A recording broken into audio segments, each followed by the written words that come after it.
such a multifaceted thing, but being a high school music teacher and getting such a lot of on-the-ground work experience in a really fabulous, well, a series of great schools. I got to be asked to take bands and choirs and really find out what my passion was. And it was through a lot of experience with conducting choirs that I got given that I realised that was where my heart was at, was running choirs. And I had a particularly inspiring experience that made me really realise it was my passion and direction, which was a trip I had at Mungandai. I should tell you about that. Well, it was a music festival that Mark Walton from Sydney Con set up on the border of Mungandai, border of New South Wales and Queensland, and I took the festival choir there of cotton farmers and all sorts of adults and realised music touches adults in such a moving way. I'd been teaching kids for a while, but this was where I realised teaching adults particularly was so inspiring, seeing how it moved them. I didn't take a great deal of tuition in instrumental studies as such. I was just very lucky to be at school where I was a person who was desperately interested in doing it. Yeah. Not many other people were, so I just got every single gig that came my way. So I learnt very much on the job, which has pretty much been how I've learnt everything, actually. I think I'm very good at jumping in at the deep end, reading as much as possible as I can, studying hopefully as hard as I possibly can, and then coming up with the goods. I must admit I've never been a particularly good student, so when I've been enrolled in my undergraduate degree and then my master's degree, I don't think I was the best student there. I've always learnt actually doing it in a practical world. But I remember very much going to a music camp run by the Department of Education, and there were electives, so I decided, well, wouldn't it be wonderful to do one of the Handel coronation anthems and put together an orchestra and put together a choir, and I conducted it. And again, it's amazing what a few words of encouragement will do, and likewise the opposite of that can do. And somebody said, you're actually, a viola friend of mine said, oh, you're actually not too bad at this, actually, you should sort of think about doing it. Well, it laid in the sort of too hard basket for about 10 years while I pursued being a professional singer. But I got to the age of 30 and I thought, I am always going to regret it if I don't look into this and see how it goes. So I was very lucky to get into the Masters then at Sydney University. Mats Nielsen was teaching there, who had the Sydney Philharmonia. I became his assistant, and one thing led to another. My love for music started at a very early age. My first memory, I must have been 4 years old. My sister used to play piano. She was 12 years my senior, and I remember vividly her practicing Mozart's C major piano sonata, the famous one. And I just loved to be underneath the piano and stay there while she practiced.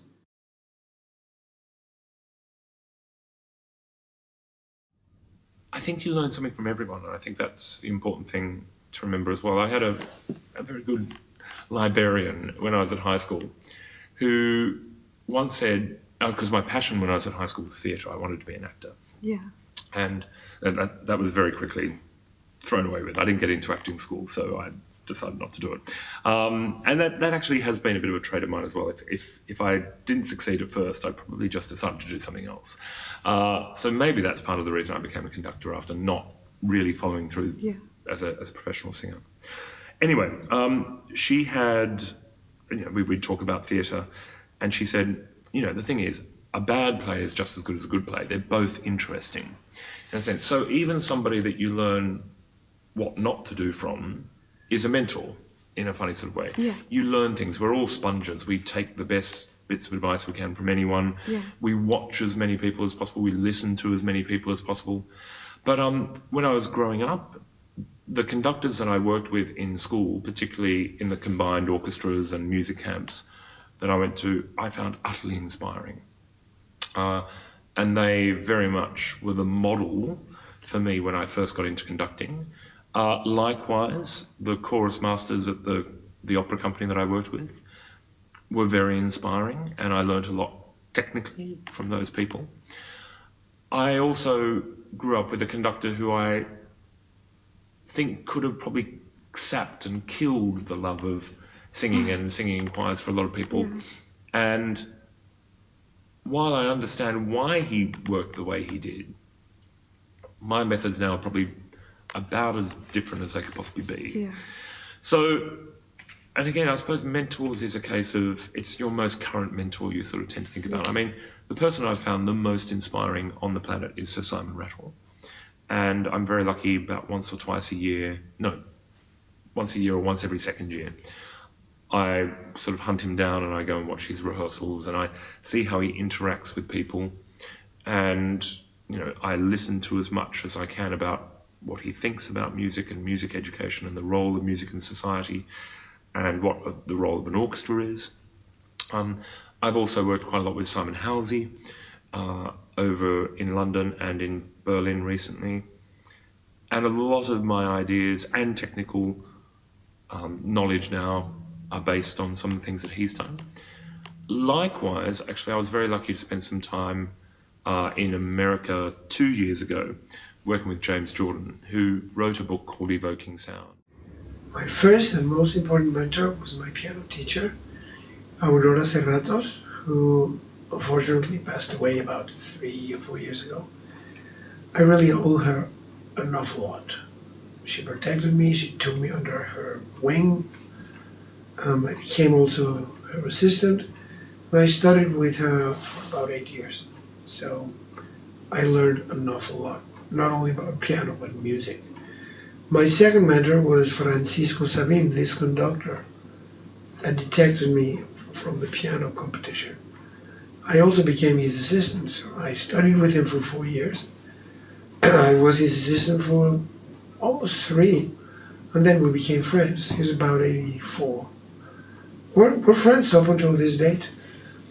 Then Bernstein is my other important mentor, which I thank God I happened to know as his assistant in 1979 when I was preparing the orchestra for him. So that was a funny situation because I met him first as his assistant, then he invited me to study with him, so I became then his student. And then we became friends, up until the day he died. And before I met Bernstein, I met Léon Barsan, who was my third and possibly the most important mentor I ever had. Because I met him in '78, 1 year before I met Bernstein, in an international conducting workshop. And he selected me as one of the finalists to offer a concert. And he asked me to go and study with him in Paris. And I was ready to go in '79 when I got this offer with the Mexico City Film. So I postponed it, and then in 1980 I took off to Paris with him. I had some amazing, inspiring people that I got to work with in the different jobs that I got once I left the Conservatorium, and each of those brought an amazing inspiration for me. You know, my boss at MLC school, Karen Carey, most eccentric human being that you'll ever meet, but completely, you know what it's like. Seeing how a passionate woman that has this amazing, diverse set of skills, but really quirky, you know, not always following protocol at all, but how she brought that to the table made me also feel empowered, because I realised you don't have to be the most brilliant singer or the most brilliant performer. You need to have special skills to be a conductor. Yeah. It's not always demonstrating that to them. It's knowing what to say and having a few techniques to back it up. So for me, and not being an amazing performer myself, this was a moment where I could really make a difference.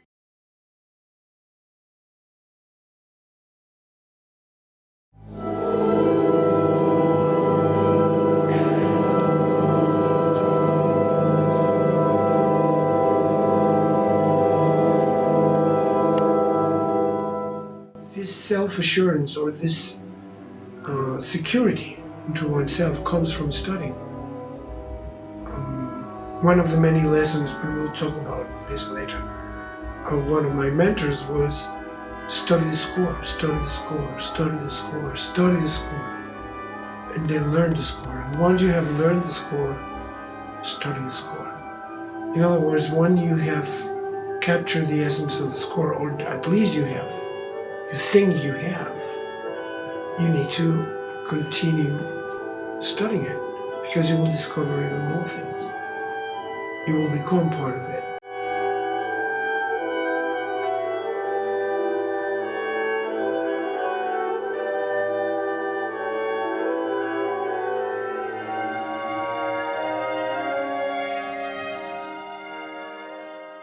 I think all of us have a huge amount of self-doubt, particularly because conducting is a very odd thing. You don't actually make any music, which I'm sure every conductor will testify to. You spend long periods of time by yourself in a room with a score, trying to uncover, discover, reveal the gems that are in this score. And sometimes that's just on a purely technical level. Yeah. What are actually the notes doing? Then why are the notes there? Then the larger question of why has the composer written this? And then when you add text, you've got the composer's interpretation of that text as another meaning on top of the text itself. So you spend hours literally by yourself in a room, and then you're meant to walk into a room full of people, Yeah. and almost your other hat comes on and you become this sort of somewhat more extroverted Yeah. figure.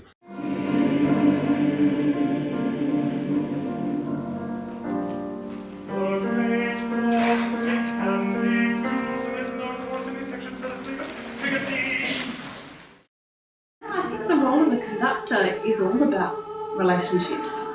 And if you're not a good reader of people, then you've got really limited tools. It's inspiring with personality, with good people skills, but with really solid set of techniques and strong musical background.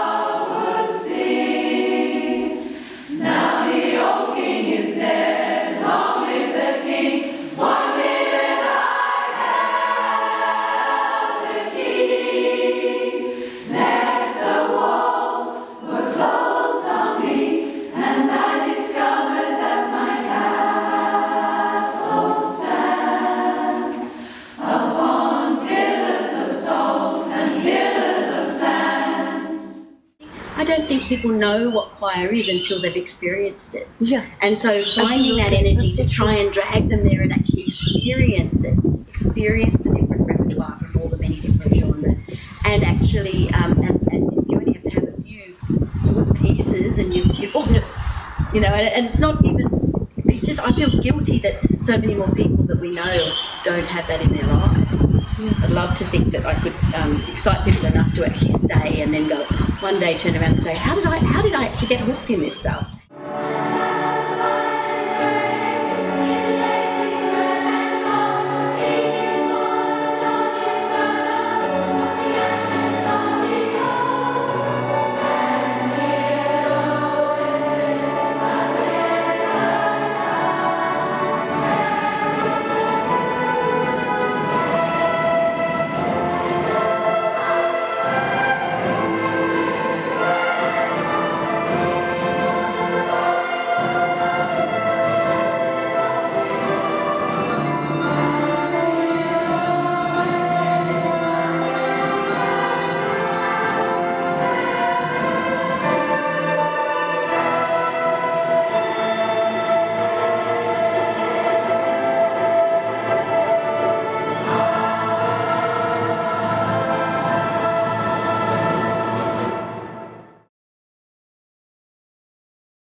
My fears are I will not have the capability to get the group to where it needs to be. Yeah. And so that fear is with me all the time, and that's partly what motivates me. And I must admit, the first 4 or 5 years of conducting, a lot of it felt motivated by fear that you won't be prepared enough, fear that you'll get lost in the music, fear that you won't know what to do when this problem comes up, fear that you won't get the language right. At the end of the day, we're all human, and really, if somebody's down there bluffing, that's just as easily picked up as well. So the thing you realise after a while is that you absolutely can make a mistake down there. And when you make a mistake, you admit it. And if you can make the group laugh, make them laugh, because a laughing group is much better than a depressed group.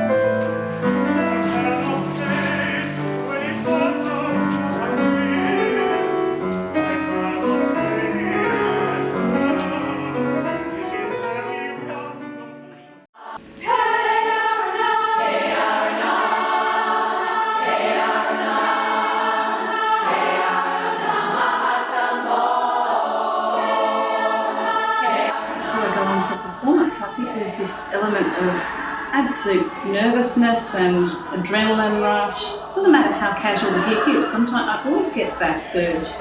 And how do I cope with it? Just try and channel it and just try and use it as positive energy that's going to give me that extra edge for performance.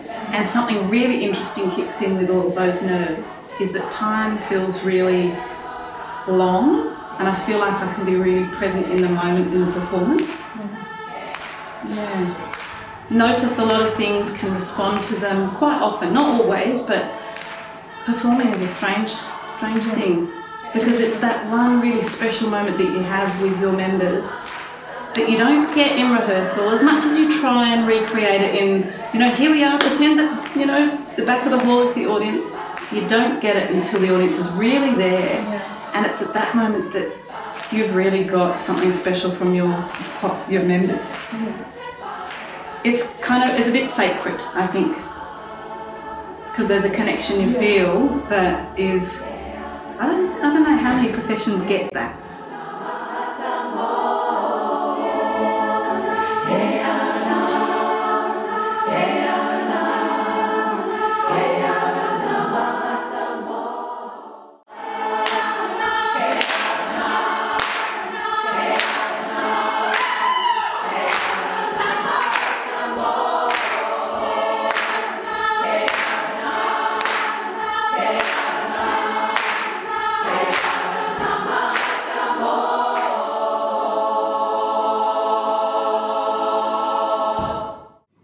No, scared never.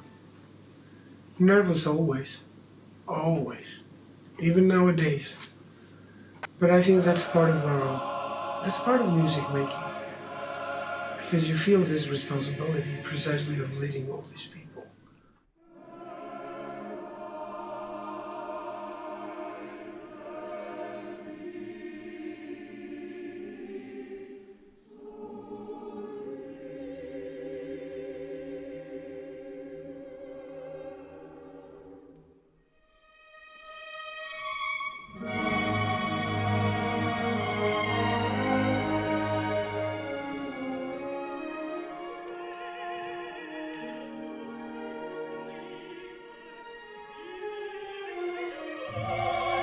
I try to be faithful as I can, or as I am capable of, to the composer's wishes, or at least to what I think and I believe the composer wanted,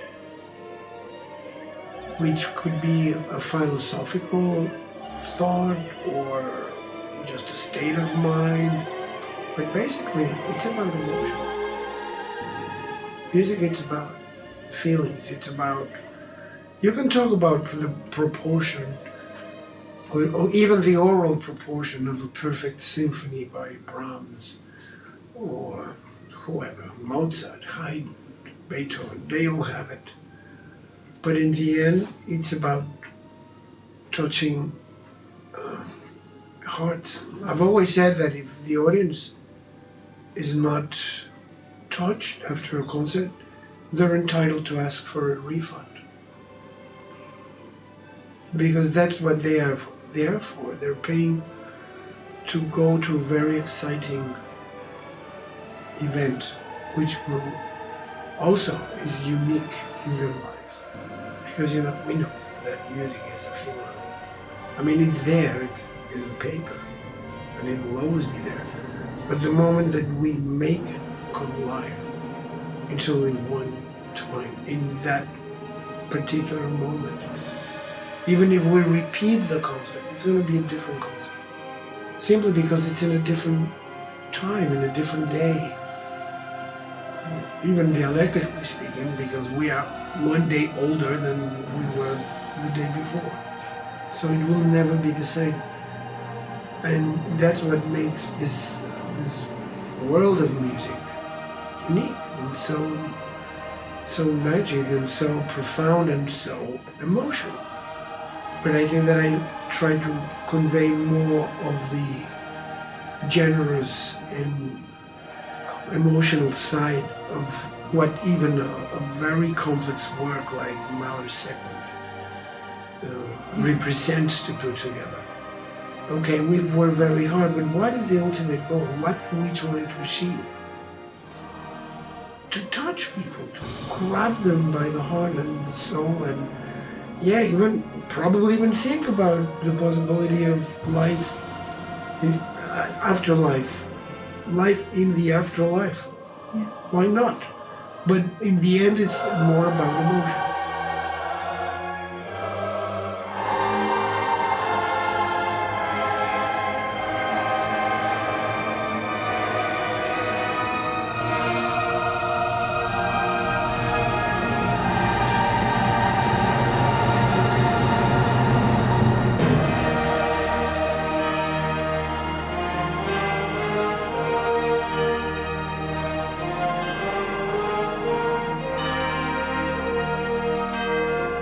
I think it's very evident when he's conducting that he loves what he's doing and he loves the music that he has in front of him, and that love and care encourages us to also put love and care into the various music, and that's always something that eggs everyone on.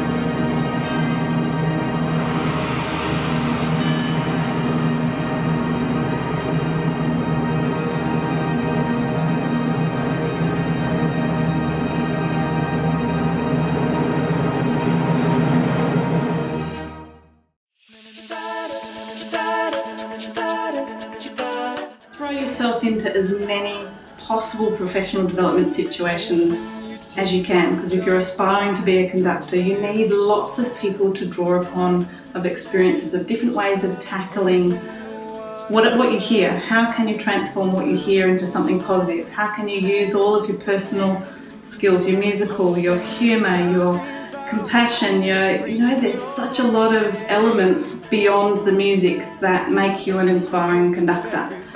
And I think it's seeing a whole range of ways that people handle that. Gosh, I hadn't really thought about that. Look, essentially, it's partly what I just said. If there's something else that makes you happier, possibly do it. But if there's a burning need that you can't possibly give it up, do it. But work very hard, because you do have a great responsibility. But again, the rewards are immense when it works. Yeah. Don't expect it always to work. I think there's a lovely Zen sort of image of, and it's sort of very yin and yang, but You can't have a wave without a trough. You know, and I think that's the other thing. I think in society nowadays, we tend to think we're happy or we're depressed. But I think actually we've got a kaleidoscope of emotions in between that, in many ways. And you're going to experience all of that throughout the course of a career, I think. But if you're willing to give up, if you're willing to make those sacrifices and to put in the hours and to put in the effort and to really become a lifelong learner, that's what you have to do. In much the same way that an actor does. Actors talk about having peculiar pockets of deep knowledge about certain things because they've been in a play where they've had to do a lot of research for that. So for any piece that you end up conducting, you research as much as possible. You always have more information in the back of your head to hopefully inspire the choir. And I suppose that's the other bit of advice. I mean, you know, the first bit of advice we all get as conductors: be the person with the most amount of knowledge in the room. Love, irrestricted love for music, for what you do. Passion, absolute passion, commitment. Once you get started, no one can stop you. No one. And I mean no one. Not even an authority, not even a father, not even... Nothing can stop you. The only thing that would eventually could stop you is your own self. But you will never do it because you are full of love for music and you have the passion. Those two factors are crucial. Because, yeah, that's it. Just those two factors. Anything else that I can say is redundant, or it wouldn't make that much sense. All of us that are involved in music making, we do it because we love it, because it's part of our lives, it's an essential part of our lives. Like Nietzsche, we used to say, life without music would be a mistake. Look, the world needs more choral conductors. Choirs need inspiring, thoughtful, educated, technically skilled conductors to make them better, to make it more fulfilling, to let people grow throughout the process. So, you know, do it is what I'd say.